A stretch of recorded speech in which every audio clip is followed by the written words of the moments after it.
Hey everybody, it's me just making another video. I guess the picture is not on here again, which sucks. Hate when this camera does that. But anyhow, today is going to be my WrestleMania series number 7. Thought I'd bring you another WrestleMania series today, which is going to be, since the whole focus of each WrestleMania has been about the Undertaker. I thought I'd do two things: the good Undertaker matches and then the bad Undertaker matches, because Undertaker's been synonymous with WrestleMania, and pretty much it's his gimmick that he's undefeated at WrestleMania. So let's get started with this video. At number 8, for the best Undertaker matches, I might get some hate for this, but I just thought I'd put this on here. I got the Undertaker versus Jimmy Superfly Snuka from WrestleMania 7. Now, this was just a squash match. I mean, Undertaker just dominated Jimmy Superfly Snuka. I mean, he never got any offense in this matchup. The Undertaker was just controlling the whole matchup, and I believe Superfly got a couple, like 2 moves in, but the whole match was just dominated by Undertaker. Flying clothesline, walking on the rope for old school, couple moves done outside, and then of course he finished Jimmy Superfly Snuka with the tombstone. And this match did its purpose. It served its purpose, which was to get the Undertaker over as the phenom of the World Wrestling Entertainment, as you would say, because at the time Jimmy Superfly Snuka was the phenom, was known as the phenom, but he was going up against a man that was undefeated and basically everybody was afraid of at the time, and he had his hands full. And once the Undertaker beat him, he took that name and he just went, and he's had it since then. So yeah, I got this at number 8. Simply the fact that it established the Undertaker, and it became synonymous with the Undertaker, and the Phenom became synonymous with the Undertaker character. Number 7, I got the Undertaker versus Randy Orton at WrestleMania 21. This was a good matchup between two guys who can bring it in the ring. You had Randy Orton, who was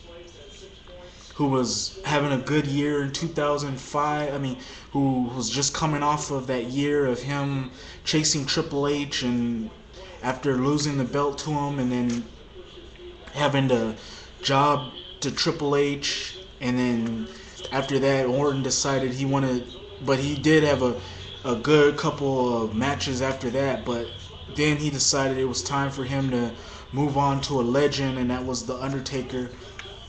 Very good matchup. This was one of the matches where I thought the Undertaker might lose. The undefeated streak might end, because Orton was just dominating the Undertaker, and he countered the Tombstone Piledriver, the first one, and this was just a really fun matchup and really got me into it. And I really thought the Undertaker was gonna have his streak ended by Randy Orton, because that's what it made me to believe, that the WWE was going to have Orton be the one to end the streak. But no, that wasn't the case, as the Undertaker went on and successfully beat Randy Orton, and the streak continued in what was, I believe, one of the Undertaker's best WrestleMania matches. The next match I got on here at number 6, which is the Undertaker versus Kane from WrestleMania 14. Very good matchup, had a good build up. You had the Undertaker and Kane just brawling, and then of course you had the couple spots where the Undertaker went out of he did the move of one of those lucha libre moves, a suicide dive right from the outside of the ring, and of course he hit the announce table, and it collapsed. But overall, this was still a fun matchup.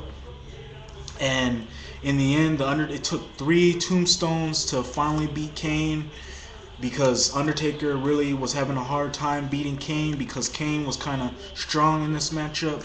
And really, after he beat him, it kind of did 2 things. It established the feud more, and then it made Kane more dominant monster. Of course, WWE would mess this up come King of the Ring, when they had Kane win the WWE title, and then at King of the Ring '98, and then have him lose it the next night. But overall, at the time, this match kind of established Kane as being a monster and a dominant heel in the WWE.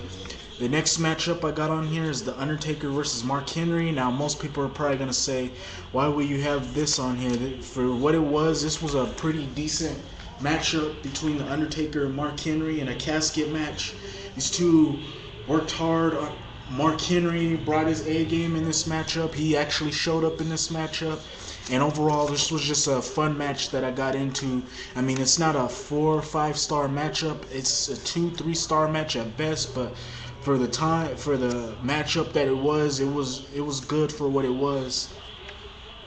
Next matchup I got on here is number 4, which is The Undertaker versus Ric Flair, WrestleMania 18. I already explained this in my underrated matches. The most underrated matches, I already explained about this matchup, but yeah, this was a really good matchup, and it really did between two legends, and so let's just leave it at that. Number 3, I got The Undertaker versus Diesel. Very good matchup, a very good big man matchup between The Undertaker, who wanted to get his hands on Diesel for costing him his chance at winning a WWF title at the Royal Rumble 1996, and then you had Diesel, who was looking to beat The Undertaker and then move on to and then get his chance of being the WWE champion again. Overall, very good big man matchup. Nice psychology in this matchup, with The Undertaker working on Diesel's legs to keep him grounded. And overall, this was a very good matchup with Diesel doing the 3 power bombs on The Undertaker, and you would have thought that was it, but no, it wasn't. As Diesel went to make the cover, Undertaker choked him. I guess he choke slammed him, and then he would tombstone him, and that would be the end of Diesel. But yeah, this was a very good big man matchup for what it was. Next matchup is number 2, which I got is The Undertaker versus Batista, WrestleMania 23.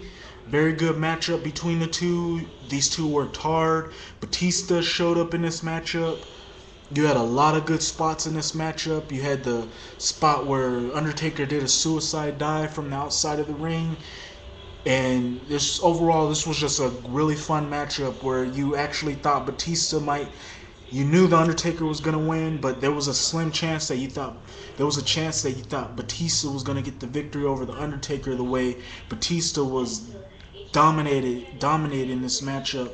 But overall, very good matchup with Undertaker picking up the win in a very hard fought matchup. And this will be a series of good matches between the two, as these two would have a rematch at Backlash 2007, and then they would have another 2 more matches after that.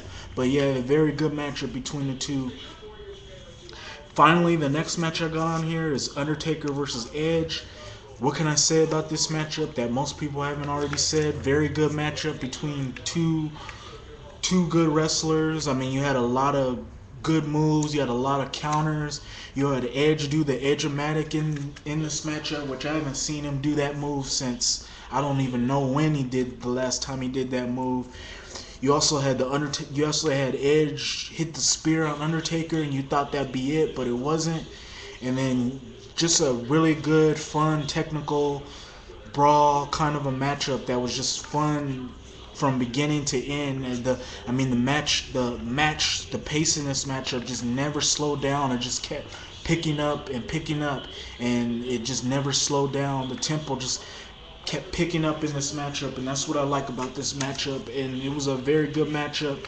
And in the end, the Undertaker won with the Go-Go Plata, as I thought he would beat Edge with the Tombstone, like he's always ended his WrestleMania matches. But he actually beat Edge with the first time submission move that he's ever put on somebody at WrestleMania. But overall, very good matchup, and that's why I have it at number 1, because it's one of those matches that just established Edge even more as a more hated heel, and it continued the feud, and this was just a good matchup.